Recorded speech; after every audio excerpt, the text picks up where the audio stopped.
পর্ণার কথা ভেবে বর্ষার ভালোবাসা অস্বীকার করলো পিগলু। হ্যাঁ বন্ধুরা, নিমফুলের মধু সিরিয়ালে আজকের পর্বে তোমরা এরকমটাই দেখতে পাবে। পুরো গল্পটা জানতে হলে প্লিজ লাইক দিয়ে সঙ্গে থেকো। সৃজনের বাবা কৃষ্ণাকে বলতে থাকে যে আমার মেয়ে যাকে ভালোবাসবে আমি তার সাথেই বিয়ে দেব, আমার মেয়ে যেখানে বিয়ে হতে রাজি হবে আমি সেটাই বিয়ে দেব, তুমি আমাকে যাই বলো। তখন বর্ষা চলে আসে, বলে যে না বাবা, মা যেখানে বলছে আমি সেখানেই বিয়ে করতে রাজি, আমি কালকেই বসবো পাত্রপক্ষের সামনে। এটা শুনে পর্ণা আর সৃজন অবাক হয়ে যায়। পর্ণা বলে যে কি বলছো বর্ষা, তোমাকে কি এই বিষয়ে কেউ চাপ দিয়েছে?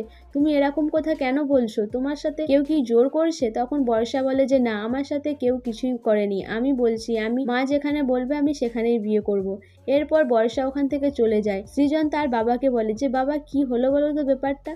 তখন সৃজনের বাবা বলে আমিও বুঝতে পারছি না কি হলো বর্ষার হঠাৎ করে। এরপর কৃষ্ণা বলে আমি জানতাম আমার মেয়ে আমার কথা ঠিক রাখবে, আমার মেয়ে তো দত্তবাড়ির মেয়ে, সে তো জানি কোনোদিনও মা বাবার কথা অবাধ্য হবে না। কিন্তু পর্ণা আমি তোমাকে বারণ করে দিচ্ছি, তুমি কিন্তু আমার মেয়ের মাথা খাবে না। ঠিক হয়েছে, আমার মেয়ে তোমার মুখে ভালো করে ঝামা ঘষে দিয়েছে। এরপর কৃষ্ণা ওখান থেকে চলে যায়। পর্ণা সৃজনকে বলে সৃজন চলো তো একবার বর্ষার ঘরে যাই, বর্ষার সাথে কথা বলা দরকার, ওর কি হয়েছে আমাকে জানতে হবে। এদিকে বর্ষা ঘরে গিয়ে কান্নাকাটি করা শুরু করে দেয়। বর্ষা পিগলুর বলা কথাগুলো 100 বার ভাবতে থাকে যে পিগলু তাকে বলে যে আমি তোকে শুধু বন্ধুই ভেবেছি, তোকে আমি খুব ভালোবাসি কিন্তু বন্ধু হিসাবে, কোনোদিনও তোকে ওই চোখে দেখিনি যে তোকে আমি বিয়ে করব। আর তুই বিয়ের কথা ভাবছিস কেন? আমি তোকে বিয়ে করতে পারবো না।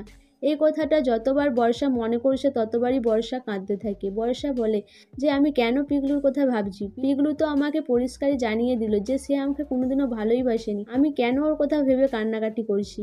এরপর বর্ষা যখন কান্নাকাটি করে সেই সময় পর্ণা চলে আসে। পর্ণা বলে বর্ষা কি হয়েছে, তুমি আমাকে খুলে বলো, তুমি কেন এরকম করছো? তোমার যে কষ্ট হচ্ছে আমি সেটা বুঝতে পারছি। বর্ষাকে সৃজন বলে বর্ষা তুই ভয় পাস না, তোর বৌদি ভাই নয়, আমিও তোর পাশে আছি, আমিও চাই তুই পিগলুর সাথে বিয়ে হয়ে ভালো থাক, তোর কি হয়েছে তুই আমাকে খুলে বল। তখন বর্ষা বলে যে আমি কি বলবো, বিয়ে তো একতরফা হয় না, বিয়ে তো দুতরফা থেকেই হয়, কিন্তু আমাকে পিগলু বিয়ে করতে রাজি নয়।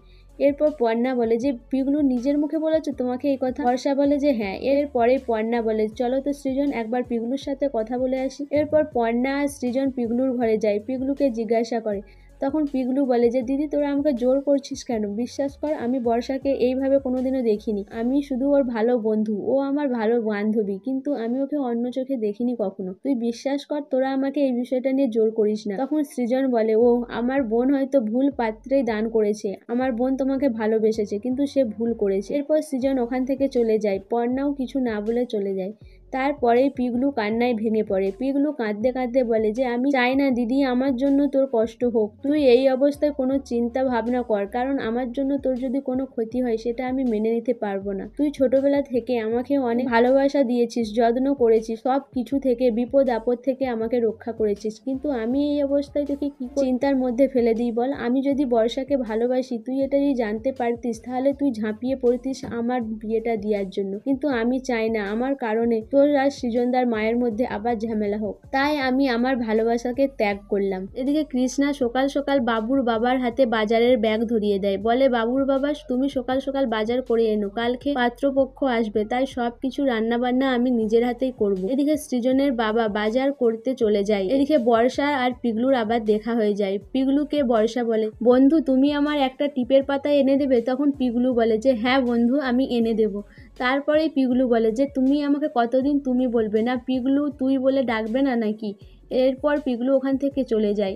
এদিকে সৃজনের বাবা বাজার করতে যাওয়ায় দুটো ছেলে এসে সৃজনের বাবাকে বলে যে কি কাকু বাজার করতে এসেছেন, আপনার মেয়ের বিয়ে তাই না, আপনার মেয়ের বিয়ে ভালোভাবে দিন, যত টাকা লাগে আমরা দেব।